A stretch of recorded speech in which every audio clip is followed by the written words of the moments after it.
الحمد لله الذي فضلنا على كثير من عباده المؤمنين.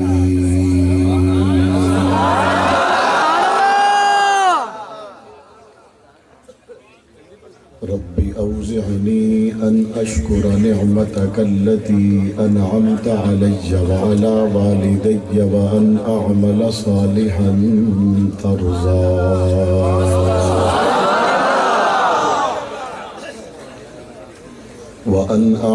صالحا ترضاه وأدخلني برحمتك في عبادك الصالحين.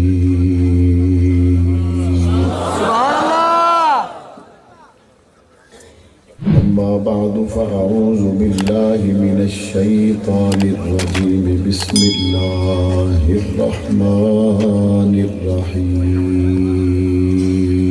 سبحان اللہ. محمد رسول الله سبحان اللہ. والذين معه أشداء على الكفار رحماء بينهم سبحان اللہ. تراهم ركعا سجدا يبتغون فضلا من الله ورضوانا سيماهم في وجوههم من أثر السجود ذلك مثلهم في التوراة ومثلهم في الإنجيل. صدق الله العظيم وبلغنا رسوله النبي الكريم ونحن على ذلك لمن الشاهدين والشاكرين والحمد لله رب العالمين.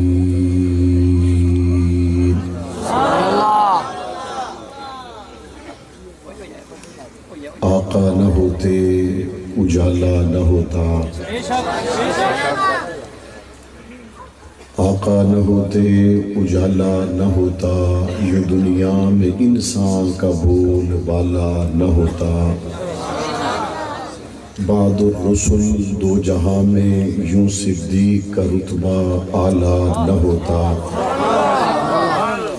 دریائے نیل کو نہ ملتی روانی، دجلہ سے واپس پیالہ نہ ہوتا. سبحان اللہ. اور جوتی کا عرشوں پہ جاتا نہ کھٹکا، جوتی کا عرشوں پہ جاتا نہ کھٹکا، جو ذیشان حبشے کا کالا نہ ہوتا. ظلمت نہ چھٹتی سویرا نہ ہوتا، ظلمت نہ چھٹتی سویرا نہ ہوتا، صدیقی اگر کمبلی والا نہ ہوتا. واجب الاحترام حضرات علماء اکرام، بزرگان دین، نوجوانان اہل سنت، استاذ العلماء، استاذ الحدیث حضرت مولانا مفتی عبدالستار صاحب دامت برکاتہم العالیہ، یادگار اسلاف، مجاہد اہل سنت حضرت مولانا ابراہیم صاحب دامت برکاتہم العالیہ، برادر محترم مولانا محمد حسین معاویہ صاحب، برادر عزیز مولانا عبد المجید صاحب، دیگر کچھ شریف سے تعلق رکھنے والے معززین علاقہ، جن میں بالخصوص میرے دل کے بہت قریب میرے کولیگ محترم جناب ملک خالد بارن صاحب حفظہ اللہ تعالی، اور دیگر اسٹیج پر تشریف فرما معززین، بزرگوں، نوجوان ساتھیوں، طویل عرصہ کے بعد آج کچھ شریف میں ایک مرتبہ پھر آپ حضرات سے ملاقات کا شرف حاصل ہو رہا ہے، اور مجھے خوشی ہے کہ پہلے جب ملے تھے تب بھی وجہ ابو بکر صدیق تھے، اور آج دوبارہ ملے ہیں تو بھی وجہ ابو بکر صدیق ہے. اس درمیان میں اسٹیج پر بیٹھے ہوئے میرے کچھ ایسے دوست ساتھی ہیں جو مختلف حالات سے گزرے، اور میں خود 18 مہینے کی لمبی رات سے گزرا۔ بہت سے لوگوں نے مختلف حالات کا سامنا کیا۔ ان حالات سے گزرنے کے بعد جب میں آپ سے مخاطب ہوں تو میں نے دیکھا کہ بڑی تعداد میں ایسے نوجوان یہاں موجود ہیں جن کی عمریں 15 سال، 16 سال، 17 سال، 18 سال، 20 سال کے درمیان ہیں۔ تو میں سوچ رہا تھا انہوں نے تو اعظم طارق کو دیکھا ہی نہیں، تو میں سوچ رہا تھا انہوں نے تو امیر عظیمت کو دیکھا ہی نہیں، تو یہ کیوں آئے ہیں؟ انہوں نے امیر عظیمت کو نہیں دیکھا، انہوں نے اسار القاسمی کو نہیں دیکھا، انہوں نے مورخ اسلام کو نہیں دیکھا، انہوں نے حجت الاسلام کو نہیں دیکھا، انہوں نے جرنیل اسلام کو نہیں دیکھا، لیکن قرآن کے ہر پارے میں نظر آنے والے صحابی کو دیکھا ہے نا۔ سبحان اللہ۔ تو جو بات قرآن سے شروع ہو وہ افراد پہ ختم کیسے ہو سکتی ہے؟ جو بات شروع قرآن سے ہو، جس کی بنیاد قرآن ہو، وہ افراد کی محتاج نہیں ہوتی۔ علامہ علی شیر حیدری رحمۃ اللہ علیہ فرمایا کرتے تھے، اللہ کا کلام ہے قرآن، اور اللہ کا کلام کبھی پرانا نہیں ہوتا۔ سبحان اللہ۔ اللہ کا کلام پرانا نہیں ہوتا، اور اللہ کے کلام کو پڑھنے والے بھی پرانے نہیں ہوتے، اللہ کے کلام کو سننے والے بھی پرانے نہیں ہوتے۔ ہاں اتنا ضرور ہے، حالات سے گزرنے کے بعد بعض دفعہ ایسے لوگوں سے سابقہ پڑتا ہے، ایسے لوگوں سے ملاقات ضرور ہوتی ہے۔ وہ لوگ آپ کو بھی ملتے ہوں گے، ہمیں بھی ملتے ہیں، اور وہ لوگ کیا کہتے ہیں؟ وہ بہاولپور میں ملیں، احمد پور میں ملیں، کچھ شریف میں ملیں، کسی جگہ پر میں ملیں، وہ یہ کہتے ضرور ہے تم مسلمان بڑے جنونی قسم کے لوگ ہو، ان دیکھے جہان پر دیکھا ہوا جہان قربان کر رہے ہو۔ تم مسلمان بڑے جنونی قسم کے لوگ ہو، ایک ایسا جہان جو آنکھوں سے نظر نہیں آتا، اس کو پانے کے لیے دنیا کی دولتیں قربان کر رہے ہو، دنیا کا مال قربان کر رہے ہو، اور دنیا کی ساری چیزوں کو ایک ایک کر کے اپنی زندگی سے نکالتے جا رہے ہو، اور ایک ہی بات تمہارے پیش نظر ہے کہ زندگی گزر جائے بس محمد کی غلامی میں گزر جائے، زندگی گزر جائے صحابہ اور اہل بیت کے ترانوں میں گزر جائے۔ تو وہ سمجھانے والا کہتا ہے بھئی عقل کی بات کرو، سمجھ کی بات کرو، وہ بات جو عقل میں آئے اس کو سوچو، جو عقل میں نہ آئے اس کو چھوڑ دو۔ ہم نے کہا بھئی آپ کہنا کیا چاہتے ہیں، ذرا کھل کے کہیں۔ تو وہ کھل کے ہمت کر کے جسارت کر کے کہتا ہے تم کیا کہتے ہو، نیک مر جائے تو قبر روشن ہوتی ہے، تم کیا کہتے ہو، برا مر جائے تو قبر میں انگارے ہوتے ہیں، تم کیا کہتے ہو، نیک مر جائے تو قبر میں جنت کی کھڑکی ہے، اور برا مر جائے تو جنت کے تو قبر میں ازدہا آ جاتے ہیں۔ تو کہنے والا کیا کہتا ہے؟ کہتا ہے تمہارا یہ دعویٰ ہے؟ ہم نے کہا نہیں، ہم نے تو نہیں کہا، پاک پیغمبر نے فرمایا اور ہم نے مان لیا۔ اب یہ شخص بازو سے پکڑ کر اس شخص کو لے جاتا ہے کسی قبرستان میں، اور وہاں جا کے کہتا ہے ارے میاں دیکھو یہ پرانی قبریں جو بارش کی وجہ سے کھل گئی، اچھے کی قبر میں جنت کا باغ کوئی نہیں، اور برے کی قبر میں انگارے کوئی نہیں، تو تم کس چکر میں حضور کی ختم نبوت کے لیے لوگوں سے جدا ہوئے؟ تم کس وجہ سے صحابہ اور اہل بیت کی محبت میں اپنوں سے بیگانے ہوئے؟ تم نے کیوں ایسے کام کیے کہ زکوٰۃ کو دے دیا، سود کو چھوڑ دیا؟ تم کن چکروں میں پڑ گئے؟ زمینوں کے عشر تم نے دیے، تم کن چکروں میں پڑ گئے؟ بیٹے اور بیٹیوں کو حصے تم نے دیے۔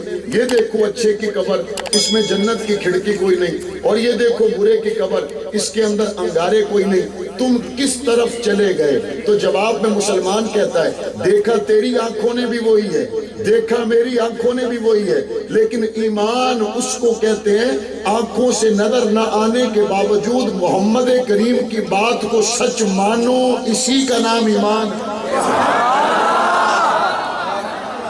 اسی کا نام ایمان ہے۔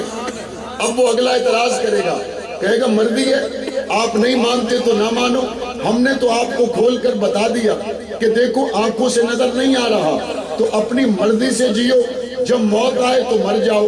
تم اپنی مرضی سے جینا نہیں چاہتے, تم اپنی مرضی سے رہنا نہیں چاہتے. تم نے قرآنی اصولوں کو لے لیا, تم نے حضور کے فرامین کو لے لیا, زندگی میں بہت سی آسانیوں کو نکال دیا اور مشکلات کو لے لیا, اور ہم دیکھے جہان پر دیکھا ہوا جہان قربان کرنے کا جو تم نے فیصلہ کیا ہے, کہتے اس پہ ذرا نظر ثانی کرو. ہم نے کہا دیکھو بات سمجھو, اگر تم کہتے ہو کہ نظر آنے والی بات کو مانیں گے, نظر نہ آنے والی بات کو نہیں مانیں گے, تو ہم آپ کو عقل مند ماننے کے لیے تیار نہیں, کیونکہ نظر تو آپ کی عقل بھی نہیں آ رہی. سبحان اللہ. عقل نظر آتی ہے؟ کسی کو نظر آتی ہے؟ کہتے جناب آپ نے مجھے کہا کہ میں عقل مند نہیں ہوں, آپ کو میرے طریقے سلیقے سے پتہ نہیں چلا.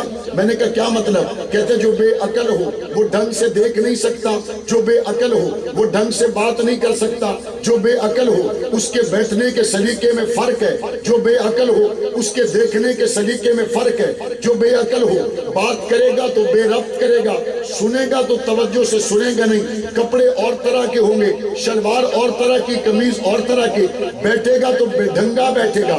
میں نے کہا اس کا مطلب ہے آپ کہنا یہ چاہتے ہیں عقل نظر نہیں آتی لیکن سلیقے سے پتہ چلتا ہے عقل مند ہے یا عقل مند نہیں ہے. بے سلیقہ ہو تو پتہ چلتا ہے عقل والا نہیں ہے, سلیقے والا ہو تو پتہ چلتا ہے عقل والا ہے. تو پھر ذرا بتاؤ نا, 5 فٹ کے انسان میں عقل نہ ہو اس کا سلیقہ نہیں رہتا, اور 5 فٹ کے انسان میں عقل ہو اس کا سلیقہ قائم ہو جاتا ہے. تو پھر ذرا بتاؤ یہ پوری کائنات سلیقے پہ کھڑی ہے یا بغیر سلیقے پہ کھڑی ہے؟ کہتا ہے کائنات تو سلیقے پہ کھڑی ہے. تو میں نے کہا پھر یہ جواب تمہیں عقل نے دیا نہیں. اگر 5 فٹ کا انسان سلیقے میں کھڑا ہوا نہ ہو تو عقل نہیں ہے, اور سلیقے سے کھڑا ہو تو عقل ہے. کائنات ساری ترتیب سے کھڑی ہو کر بتا رہی ہے رب ہے. کائنات کو چلانے والا کون ہے؟ آسمان کو اٹھانے والا کون ہے؟ ستاروں کو چمکانے والا کون ہے؟ سورج کو لانے والا کون ہے؟ بادلوں کو لانے والا کون ہے؟ لا کے برسا دینے والا کون ہے؟ غلے اناج اگانے والا کون ہے؟ ساری ترتیب کو قائم رکھنے والا کون ہے؟ اب یہ آگے سے جواب میں کہتا ہے جناب یہ ساری ترتیب ہماری سائنسی تحقیق کے مطابق خود سے بنی ہے, خود سے چلی ہے اور خود سے ختم ہوگی. اس کے پیچھے کوئی ایسا فلسفہ نہیں ہے کہ اس کو کوئی غیبی ہاتھ چلا رہا ہو. میں نے کہا تمہارے مطابق خود سے بنی ہے, خود سے چلی ہے, خود سے ختم ہوگی. مسلمان کہتا ہے خود سے بنی نہیں, خود سے چلی نہیں, خود ختم نہیں ہوگی.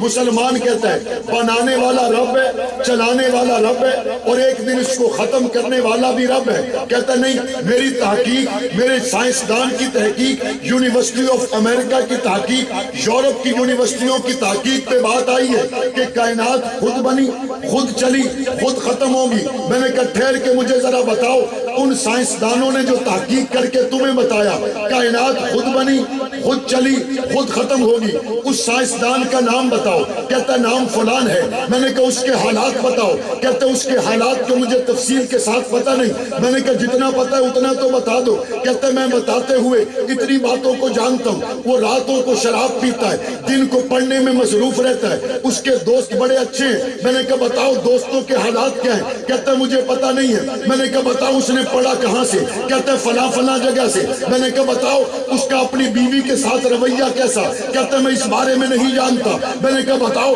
اس کا بچوں کے ساتھ رویہ کیسا؟ کہتا ہے میں نہیں جانتا. میں نے کہا تو نے گھاٹے کا سودا کیا. امریکہ کی یونیورسٹی سے پڑھ کے آنے والے سائنسدان نے تجھے کہا رب نہیں ہے, تو مان گیا. اس نے کہا خود بنی ہے, تو مان گیا. اس نے کہا خود چلی ہے, تو مان گیا. اس نے کہا خود ختم ہوگی, تو مان گیا. لیکن میں نے تو اس محمد کی بات کو مانا ہے جس کے باپ عبداللہ کو بھی دنیا جانتی ہے, جس کی ماں آمینہ کو بھی دنیا جانتی ہے. اور تو کہتا ہے مجھے اپنے سائنسدان کے شب و روز کا پتہ کوئی نہیں. میں جس محمد کا کلمہ پڑھنے والا ہوں تجھے اس کے شب و روز بتاؤں. ماننے والے تو درکنار, مخالفت کرنے والے بھی صادق اور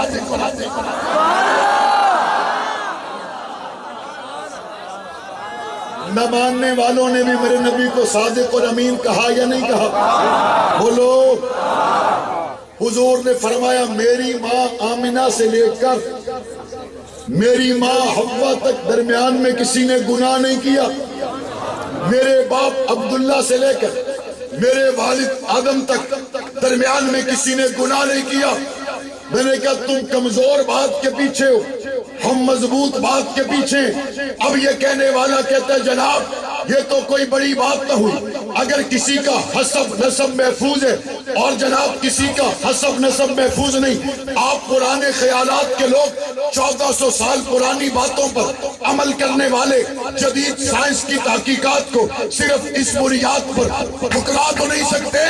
میں نے کہا آ جاؤ، آج کی تاریخ میں آپ پوری سائنس کو، پوری مشینری کو، پورے ذرائع کو بروئے کار لائیں اور قدس شریف میں ہمارا چھوٹا سا کام کر دیں، ہمارا چھوٹا سا کام کر دیں۔ کہتے جی کیا کام کرنا ہے؟ میں نے کہا یہاں سٹیج پر مفتی عبدالستار صاحب یا مولانا عبد المجید صاحب، مولانا ابراہیم صاحب یہاں کے کسی نوجوان لڑکے کا کسی لڑکی کے ساتھ نکاح پڑھا دیتے ہیں۔ اپنی پوری ڈاکٹری کو لاؤ، اپنی ساری لیبارٹریاں لاؤ، اپنے سارے سائنسدان لاؤ، بس صرف اتنا بتا دو 9 مہینے کے بعد جس کا نکاح ہوا اس کو بیٹا ہوگا یا بیٹی ہوگی۔ ساری سائنس اور ساری ٹیکنالوجی، سارے اصول، سارے ذرائع اپناؤ اور صرف اتنا بتاؤ 9 مہینے کے بعد اگر بیٹا ہوگا شکل کیسی ہوگی، بیٹی ہوگی شکل کیسی ہوگی، اچھا بتاؤ بال گھنگرالے ہوں گے یا نہیں ہوں گے، بتاؤ رنگ گندمی ہوگا یا نہیں ہوگا، اچھا جب وہ جوان ہوگا بتاؤ اس کے دوست کیسے ہوں گے، اچھا جب وہ جوان ہوگا بتاؤ قدس شریف میں رہے گا یا بہاولپور میں رہے گا، بتاؤ سندھ میں رہے گا یا پنجاب میں رہے گا۔ وہ سائنسدان کہتا ہے ٹھہرو ٹھہرو ٹھہرو، تم تو جوانی تک پہنچ گئے، میں تو آج نکاح ہونے کے بعد یہ بھی نہیں بتا سکتا بیٹا بیٹی تو دور کی بات ہے ہوگا بھی یا نہیں ہوگا۔ یہ آج 2021 میں تاریخ کیا ہے؟ 12 نومبر کی سائنس عاجز آ گئی۔ یہ میری گفتگو کی تمہید تھی، بات اس سے آگے شروع ہوگی، اگر آپ سننے کے لیے تیار ہوئے تو 12 نومبر 2021 کو 12 نومبر 2021 کو دنیا کی ساری سائنس کو ہم چیلنج دے کے کہتے ہیں آؤ نہ ذرا بتاؤ 9 مہینے کے بعد بیٹا ہوگا یا بیٹی ہوگی، بتاؤ نہ ذرا شکل کیسی ہوگی، عادات کیسی ہوگی۔ کہتے ہیں امریکہ سے لے کے یورپ تک اور جناب دنیا کی ساری یونیورسٹیاں مل کر یہ بتا نہیں سکتی، بتا سکتی؟ میں نے کہا بچہ تو نے گھاٹے کا سودا کیا، توجہ، تو نے گھاٹے کا سودا کیا، تو اس کے پیچھے چلا جو 9 مہینے بعد نہ بتا سکے۔ میں اس محمد کے پیچھے ہوں جس کے 9 مہینے نہیں آنے سے ہزاروں سال پہلے تورات نے بتایا تھا محمد کے بال ایسے ہوں گے۔ میں اس نبی کے پیچھے ہوں جس کے آنے سے پہلے ہزاروں سال پہلے تورات نے بتایا تھا اس نبی کا چہرہ ایسا ہوگا، جس کے آنے سے ہزاروں سال پہلے آسمانی کتابوں نے بتایا تھا اس کا وطن مکہ ہوگا، جس کے آنے سے ہزاروں سال پہلے آسمانی کتابوں نے بتایا تھا اس کا وطن مدینہ ہوگا، اور جس کے آنے سے ہزاروں سال پہلے آسمانی کتابوں نے بتایا تھا اس کا ابو بکر ایسا ہوگا، اس کا عمر ایسا ہوگا، اس کے بستر پہ آنے والی عائشہ ایسی۔ نعرہ تکبیر، شان محمد مصطفیٰ، عظمت صحابہ، مقام صحابہ، نعرہ تکبیر۔ حضرت سلمان فارسی ایک کے بعد ایک آسمانی کتاب کے عالم کی خدمت میں رہے۔ واقعہ لمبا ہے، بس مختصراً عرض کروں، جب ایک عالم کا دنیا سے جانے کا وقت آیا اس نے کہا سلمان اب اور کہیں جانے کی ضرورت نہیں، کھجوروں کے دیش میں چلے جا، آخری نبی کی آمد کا زمانہ۔ نشانیاں بتائی، کہا اگر صدقہ دو گے خود نہیں کھائیں گے، ہدیہ دو گے تو خود بھی تناول کریں گے، ساتھیوں کو بھی کھلائیں گے، اور تیسری نشانی یہ ہوگی ان کے 2 شانوں کے درمیان میں مہر نبوت ہوگی۔ حضرت سلمان فارسی لمبا سفر کر کے مدینہ میں پہنچے، یہاں پر یہودی کے باغ میں مزدوری کرنے لگے، اور وقت گزرتا گیا گزرتا گیا۔ ایک وقت آیا جب سلمان کھجور پر چڑھے ہوئے مزدوری کے لیے، اور نیچے اس باغ کے مالک کو آ کے ایک مدینے میں شخص کہتا ہے، نئی خبر پتہ چلی ہے؟ کہتا ہے کون سی؟ کہتے مکہ سے ایک شخص آیا جو نبوت کا دعوے دار ہے۔ سلمان کے کانوں میں بات پہنچی، ہاتھ چھوٹا زمین پہ گر گئے۔ اس نے مالک نے کہا تجھے کیا ہوا؟ تو اپنا کام کر، یہ میری اور اس کی بات ہے۔ اس کو یہ پتہ نہیں تھا سلمان یہاں مزدوری کرنے تھوڑی آیا، سلمان یہاں مزدوری کرنے تھوڑی آیا، یہ تو حضور کی جستجو میں کہاں سے چلا، کہاں سے چلا؟ جنگلوں سے چلا، بیابانوں سے چلا، صحراؤں سے چلا، باغوں سے چلا، اپنوں سے چلا، بیگانوں سے چلا۔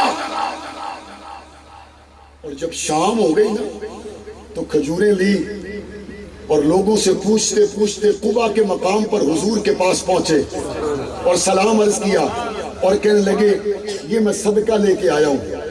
حضور دیکھتے حضرت سلمان کو رہے اور فرمایا ابو بکر سے، ابو بکر یہ دوستوں کو کھلا دو، اور سلمان واپس چلے گئے۔ اگلے دن پھر کھجوریں لے کر آئے اور حضور کے دربار میں رکھ کے عرض کی یہ میں ہدیہ لے کے آیا ہوں۔ حضور دیکھتے سلمان کو رہے اور خود بھی تناول کی، ساتھیوں کو بھی کھلایا۔ اب سلمان کی بے قراری بڑھی، پاک پیغمبر نے شانوں سے چادر ہٹائی اور فرمایا سلمان تیسری نشانی دیکھ کر ایمان کی بات۔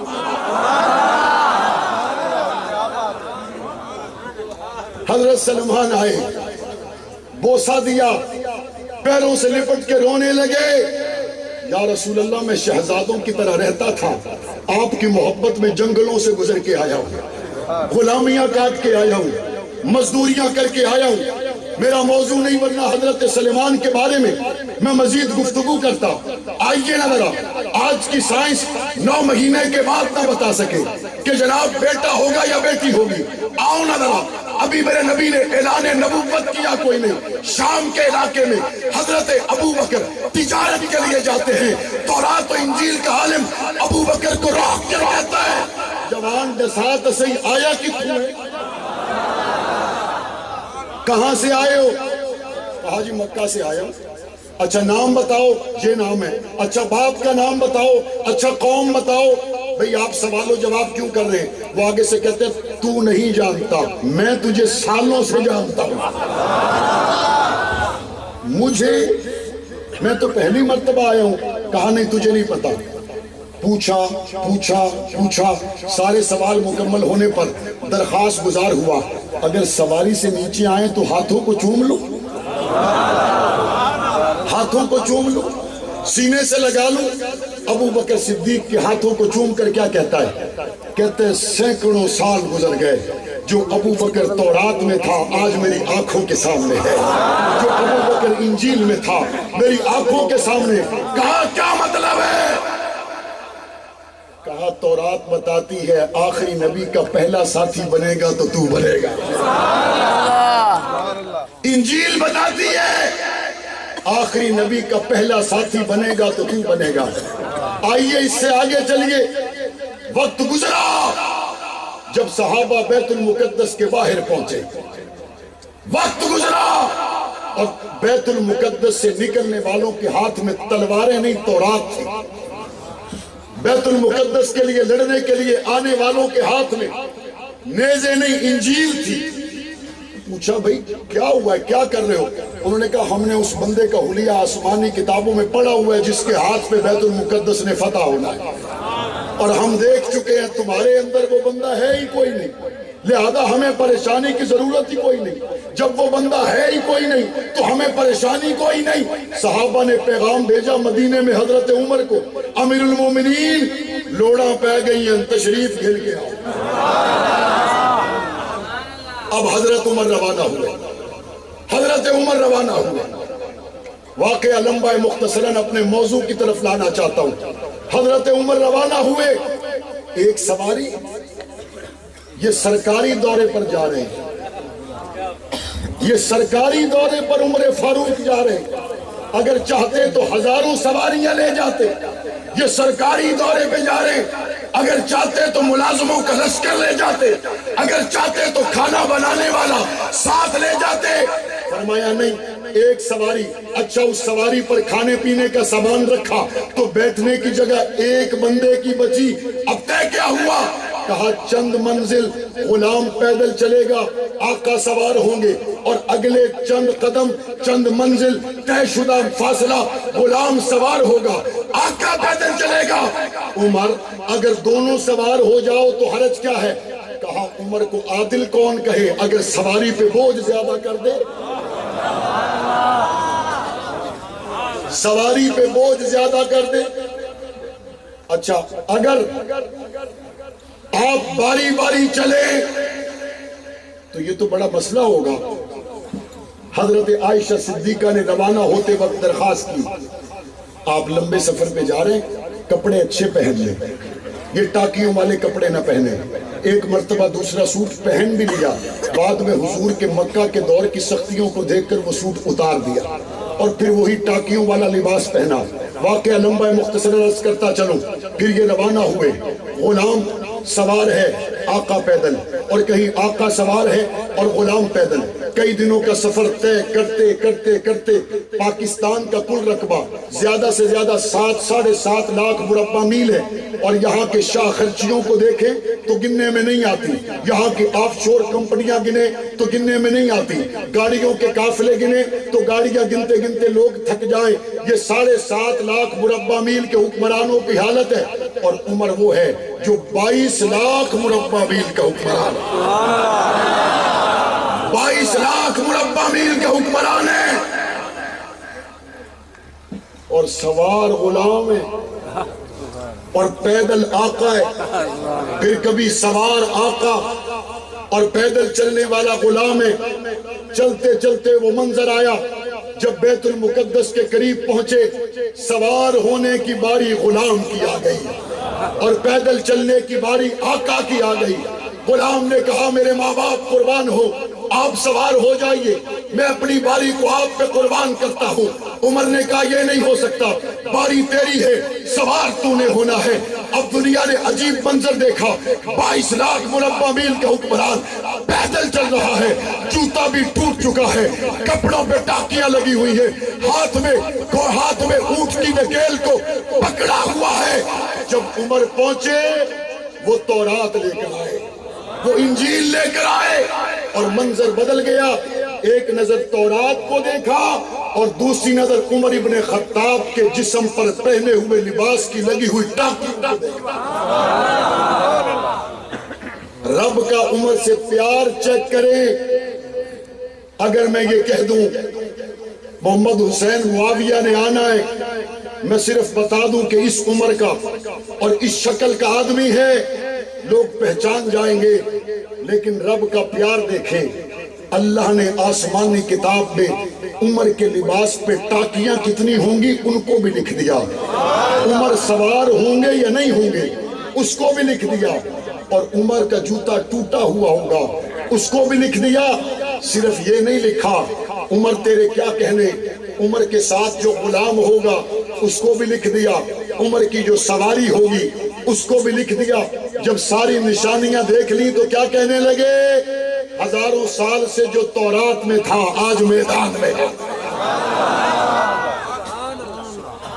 حضرت امیر عظیمت فرمایا کرتے تھے، مت کہو صحابہ جنت میں گئے، نا یہ جملہ نامکمل ہے، مت کہو صحابہ جنت میں گئے، صحابہ وہ لوگ ہیں جو آئے بھی جنت سے تھے، گئے۔ قرآن پڑھیں، قرآن کہتا ہے، کن کے بارے میں کہتا ہے، ان کے بارے میں کہتا ہے، وَلَمَّا رَأَى الْمُؤْمِنُونَ الْأَحْزَابَ قَالُوا هَذَا مَا وَعَدَنَا اللَّهُ وَرَسُولُهُ